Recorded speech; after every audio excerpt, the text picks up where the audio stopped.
حيد waxaa noo soo eegay faalada warkaasi wariye maxamuud cusmaan bulxaan.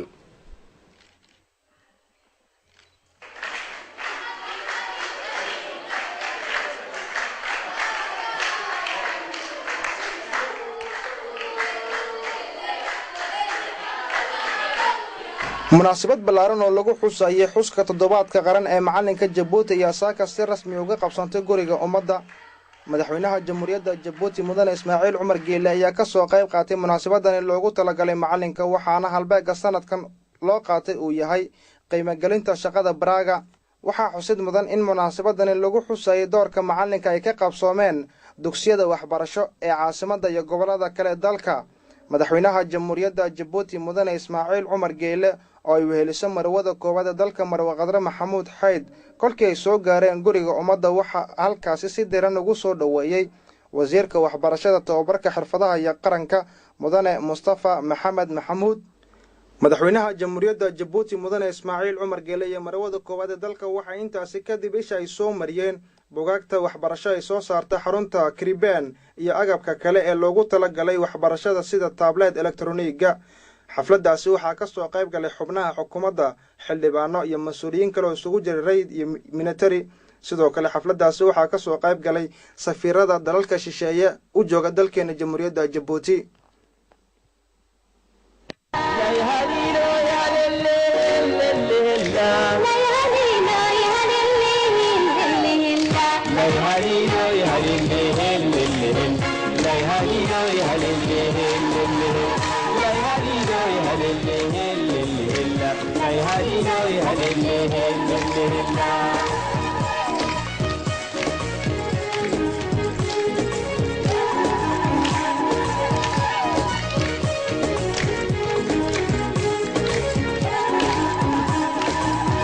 يدقن أمتك مريسا من حقلا يايس نسيبي تحينين قيانم يلقن أمتك مريسا من حقلا يايس نسيبي تحينين قيانم نمها بمكو كحنو كحنون عنا هوايا تايسا يقمانون كحيدالا نمها بمكو كحنو كحنون عنا هوايا تايسا يقمانون كحيدالا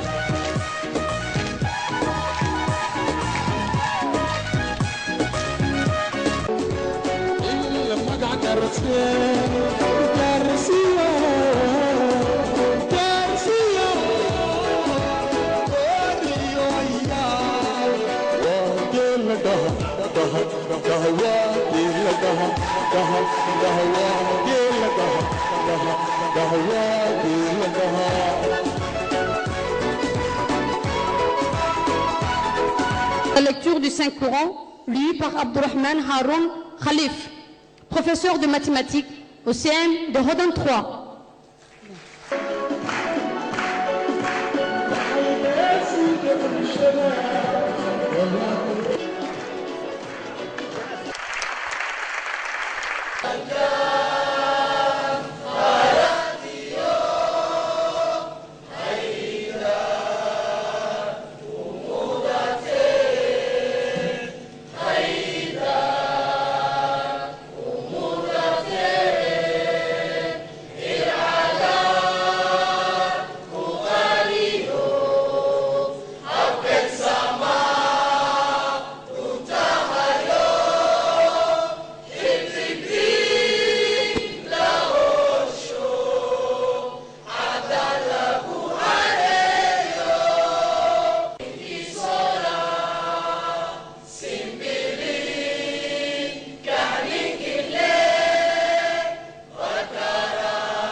Une enseignante, sans fioriture, sans chichi, cash, franche, vrai. Oui, nous sommes comme ça. Permettez-vous que je continue, madame? Faites donc, mon cher. Je vous en prie. Merci. Djibouti, terre d'échange et de rencontres. Notre diversité est notre richesse. Et c'est cette richesse que nous vivons au quotidien dans nos classes. Veux-tu en venir? Patience, ma très chère. Je vais te le montrer. Tu vas comprendre.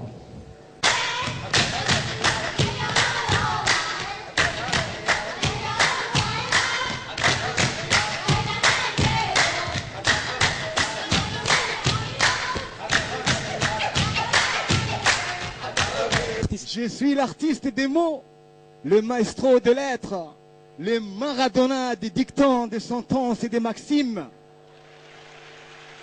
Et toi, petit garnement, shaitan au visage d'ange, tu seras mon cobaye, ma créature de Frankenstein, mon rat de laboratoire. Un fou! Je suis tombé sur un fou! Hoyo! Pas de hoyo qui tienne. Ta mère a été claire en demandant mes services. Tu vas réussir. Hoyo t'a mis au monde pour vivre.